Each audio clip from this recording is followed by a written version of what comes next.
Our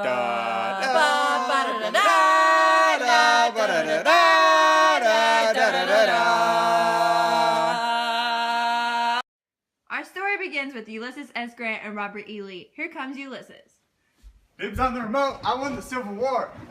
The only reason we fought in the first place was because of social economical differences. You wanted to take my slaves, and that Abe Lincoln guy. What's up with him? Let's not forget to mention my home field advantage and amazing railroad systems. Wait.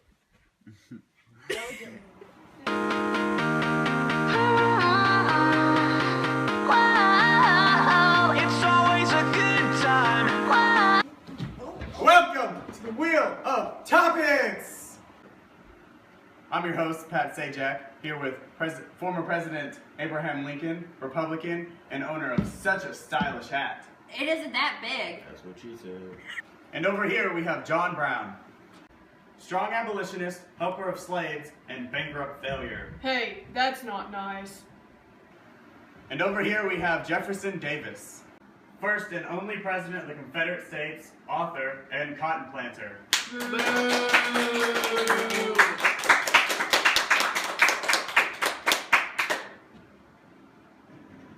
All right, Jefferson, you spin first. Go ahead and spin that wheel! Cheater! Cheater! Boo! Boo! You cheated. Your question is, drum roll please.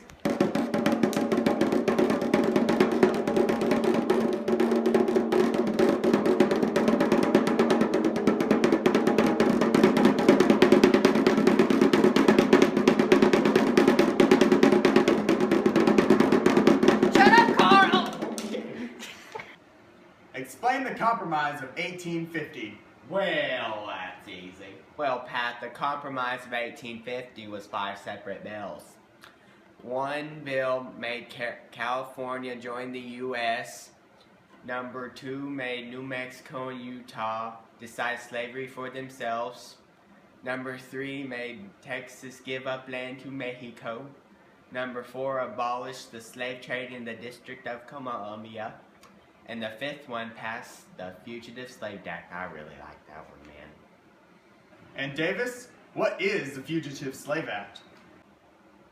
Well, Pat, the Fugitive Slave Act made officers in the North arrest the slaves that escaped from the South, and then they took them back to their owners. John, spin the wheel.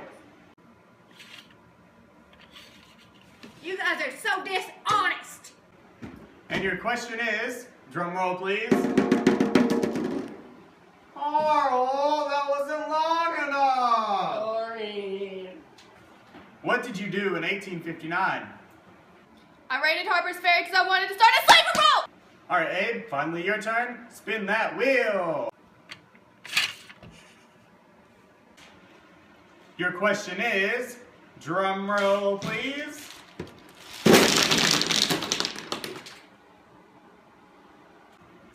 Name the significant events that happened in 1863. Well, when I issued my Emancipation Proclamation and freed some slaves, that was pretty darn cool. Not to mention the Battle of Chancellorsville, where Lee won that one. That was pretty great. Not saying that was great, because he was a Confederate and all, but, you know, just saying, that was pretty cool. And the Battle of Vicksburg, where Grant won that. Woo! Hallelujah, praise Jesus. And also the Battle of Gettysburg, where people faced casualties and many lost their lives. And not to mention my address at Gettysburg. And now a word from our sponsors. Blood, blood, blood! I'm Clara Barton with the American Red Cross. Give blood today! Give blood now.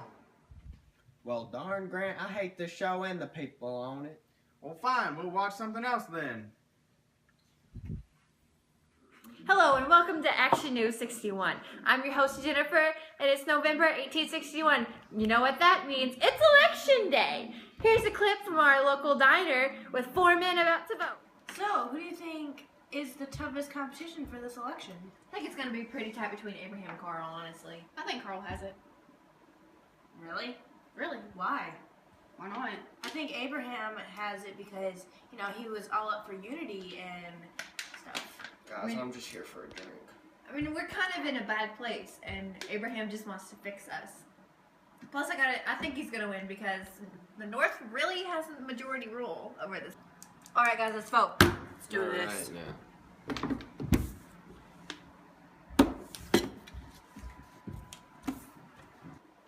Dude, who you voting for? Dude, I vote for Lincoln. What about you? Lincoln! Dude, Lincoln! Oh. Lincoln!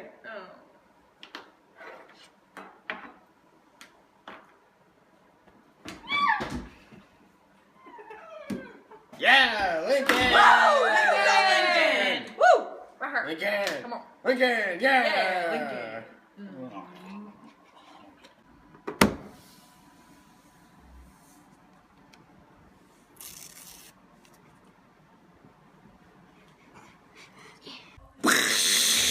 I really hope you win. Oh no, I really hope you win. I'm kidding. No. I want me to win. What? I want to win. Okay. I want to win too. So Just that's kidding. fair. Okay. Okay. With 80 electoral votes is Lincoln.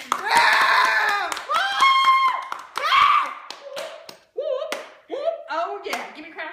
Oh,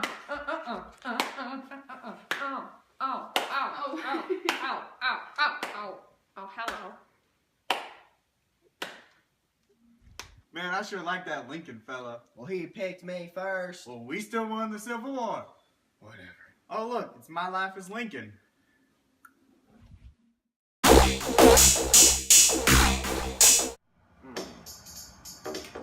Now this is a story all about how the states got twist turned upside down, and I'd like to take a minute, just sit right there and tell you all about my life and what all went down.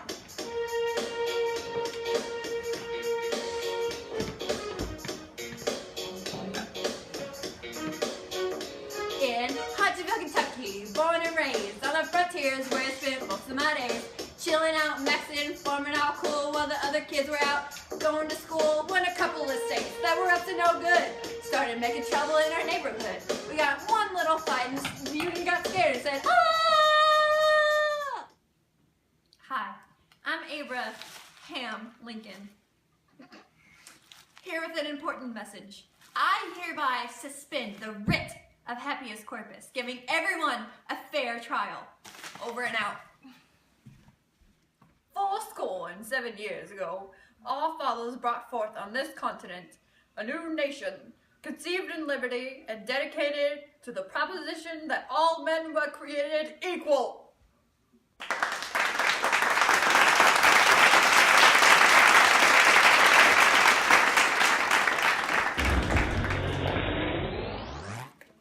Mary, this is atrocious. Well, we could have seen anything you wanted to, babe. We should have seen Star Wars.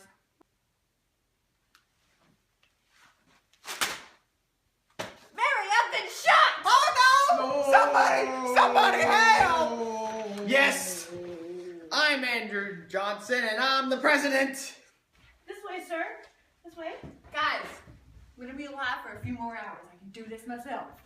Oh, please save him, doctors! Oh no! He's too long. Let's flip him. Yeah, that's better.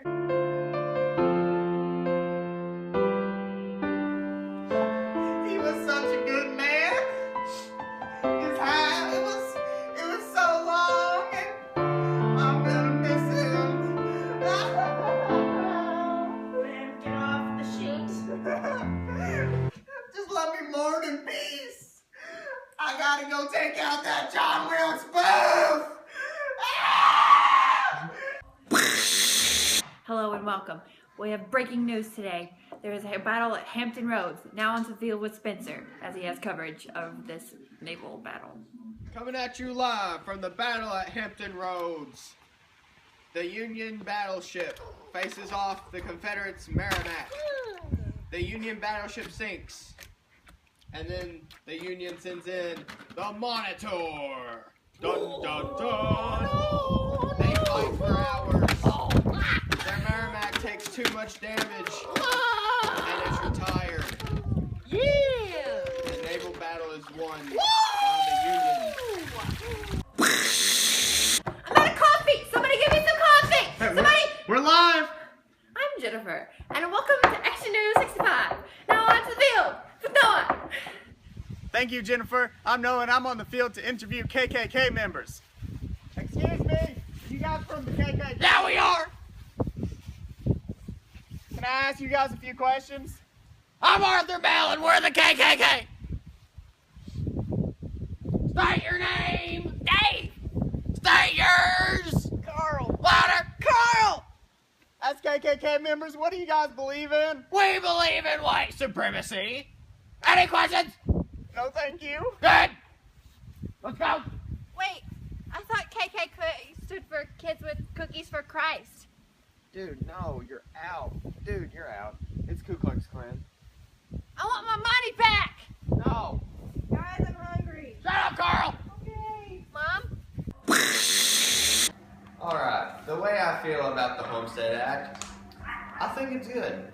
I think it's good for the economy, giving people the land that we just got from exploring it. I also think it's fair that they have the land for 5 years before it's actually theirs. I mean, as long as they're making improvements on it, it's also helping other people, like agriculturally wise and things like that. But who says if you're making a living like prosperously? I mean, like who are you to say that? Like, why do they have that? Why do they have the power to do that? And was that available to like everyone or just people moving? Like, can I go and get some land? I'm sure you could. Yeah. I'm gonna go do that after the show. Alright, let's move on. Time crunch, guys. Alright, Conscription Act. Well, it's pretty much like a war draft. I mean, the males aged 20 to 45 were required to serve in the war, and by April 1st, they were to sign up. And I think that's good. It gets both sides ready for war. I mean, it's gonna happen. It's gonna happen. Yeah, but did that include black slaves, like that were freed in the North, or what? No, it wasn't. No, it wasn't. Only whites were required to. The black slaves down south were to keep working and continue working. It pretty much provided the South with the workforce that it needed during the war, because all of the men were out warring. The white men. White men. But the black Yes. men were doing their Yes. work for them. But this is also where the rich men paid the poor men to go and do the fighting for them. Exactly. But that was illegal at some point during the war, but a lot of people didn't Yeah. follow that. It was It was a sad time. yeah. It was very sad. Okay, the Moral Land Grant Act.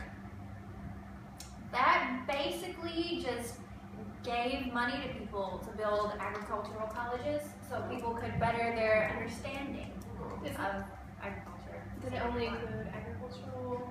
No, it wasn't only agricultural like substances.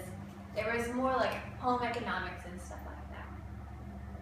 Alright. That's not so bad. And this is for after, this is for like a higher degree of learning, right? Yeah, kinda. I mean, like, obviously poor people aren't going to be able because obviously it's going to cost some money. Right. Right. Right. But I think that's a step in the right direction for the reconstruction. Alright, we are out of time. We'll see you next week on the green rectangle with the white strap in it.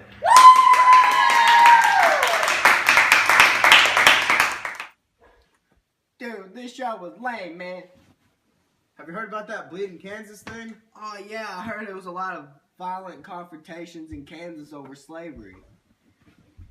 Well, let's find out. Hi, I'm Edward Stanton, Secretary of War under President Lincoln, and this is Yo Mama Civil War Edition. Our two special guests today are U.S. Major Robert Anderson for the Union and General P.G.T. Beauregard for the Confederates. Both participated in the Battle of Fort Sumter on April 12th through the 14th, 1861. At Fort Sumter, off the coast of the Charleston Harbor, where only one man lost his life due to an accidental explosion. All right, men, let's do this. Your mom was so stupid. She would have still used Fort Sumter, even though they're running out of food and ammo supplies. Don't talk about my mom like that. That was me, not my mother. Okay? Your mom is so stupid. She built the only gun that killed somebody in the Battle of Fort Sumter, and that was an accident. It exploded. Well, at least we gave you guys the 50-gun salute while you lost your precious Fort Sumter to us Southerners. And don't touch me. This is A Push War, Civil War Edition. I'm Edward Stanton, and welcome. Today our guests include Brigadier General Irvin McDowell for the Union and Thomas Stonewall Jackson for the Confederacy. Both men led troops in the first major battle of the Civil War, the Battle of Manassas or the Battle of Bull Run. Either works. On July 21st, 1861. Our battle for tonight is brought to you by the American Red Cross. Don't forget to give blood, guys. Anyway, the Battle of Manassas will be reenacted by these two men by a staring competition.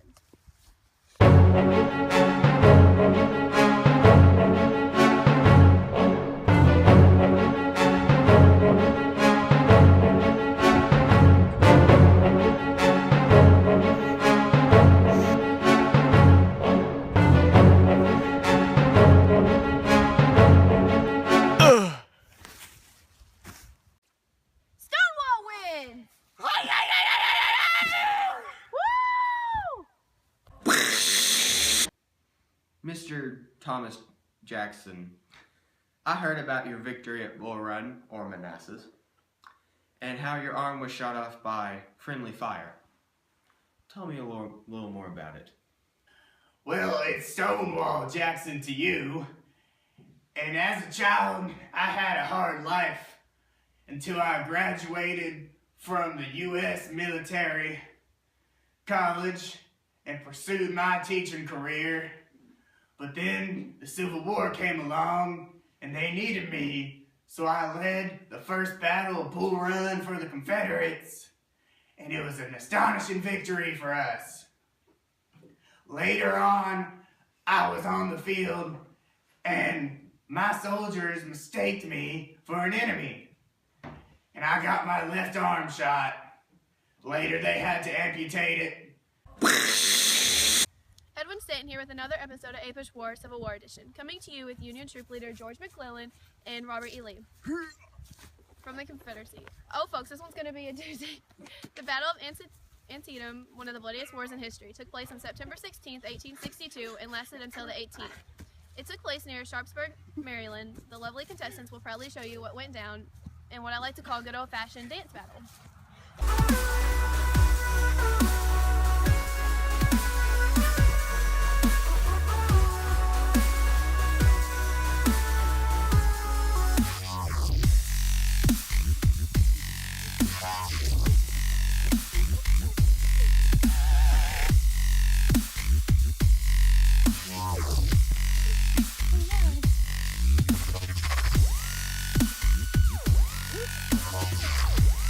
3 hours later. Can you move it along? I'm all out of time cards. Well, folks, it looks like it was Tyler with some gnarly dance moves in there, but you guys look like you need some rest. Please help. Now we're here with Robert E. Lee. Mr. Lee! Mr. Lee! Oh, what? Will you answer a few questions for us? 5 minutes. No, a few questions. Alright, what do you want to know? How do you feel about the Battle of Antietam? I'm the head general of the Confederacy, so I expected to win, obviously, but I didn't. So that was a bummer. All of my soldiers were tired. His was. Whatever his name was, I never learned it. Yeah. I'm exhausted, man. 5 minutes. Thank you so much.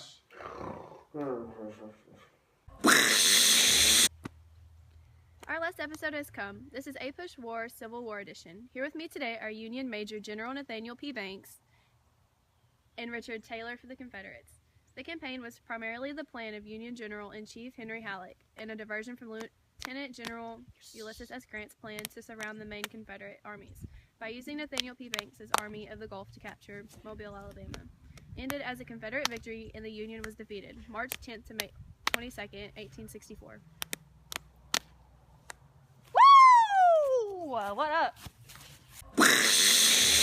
Mr. Owl, how many licks does it take to get to the center of a Tootsie Roll Pop?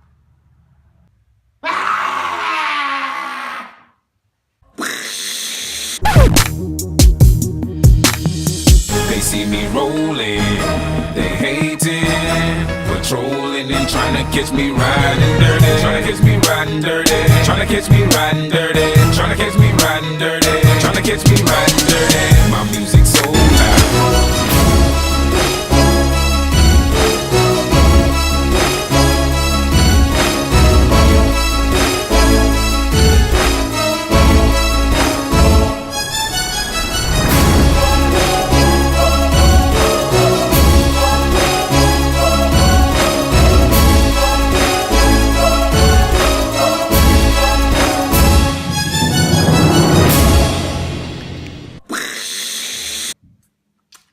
I'm Jennifer. Welcome to Action News 64.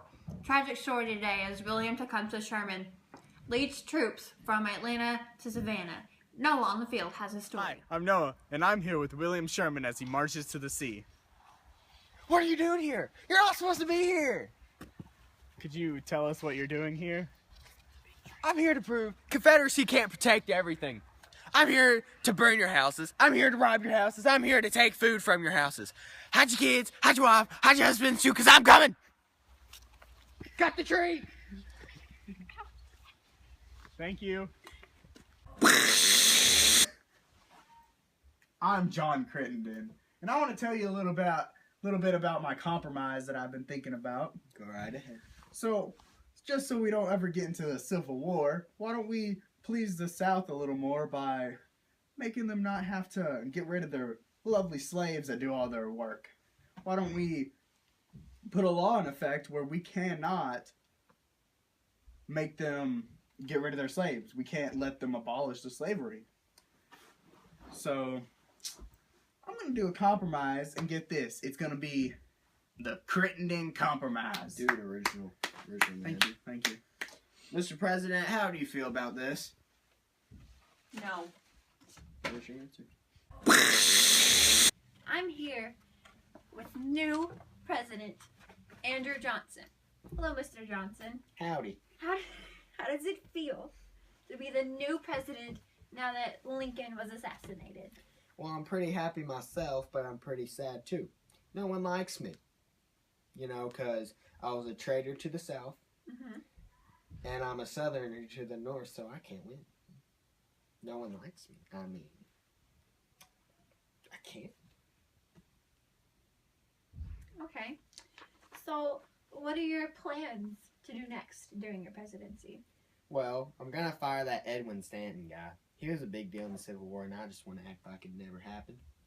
You know, gonna fire him, gonna let those Confederate people off free, and blacks are not gonna get the independence Abraham was looking for. So you're saying that the Civil War happened for no reason, really? Ah, that is exactly what I'm saying, man. Thank you for your time. All aboard! Hey kids, here's some cool facts about railroads that you didn't know during the Civil War.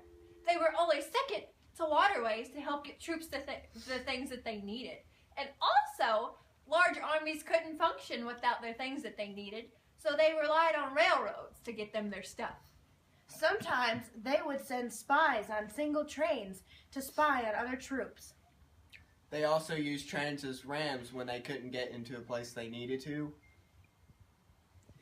Some people use single locomotives as bait or to burn down bridges.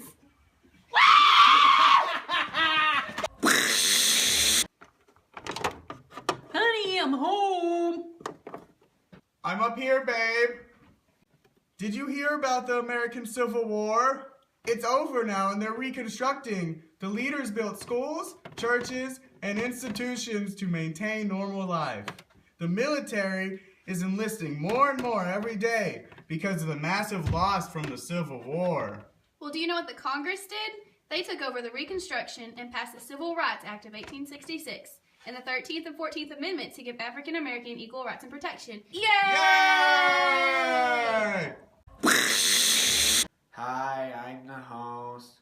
We have a carpetbagger and scallywag here with us today. They're here to play a game called Answer That Question. Answer that question! Bye. Hi, I'm a carpetbagger. I am a northerner who went south after the Civil War to get a profit off of the Reconstruction. I'm a scallywag. I'm a white Southern who supports the Reconstruction and the Republican Party after the Civil War. Alright, carpetbagger, what was the Massachusetts 54th? It was the first military unit consisting of black soldiers to be raised in the North during the Civil War. Good answer. What provided the impetus for use of freed black men as soldiers? The adoption of the Emancipation Proclamation in 1862. Who was the first to respond? Massachusetts, duh. Who believed that black men were capable of leadership? John A. Andrew.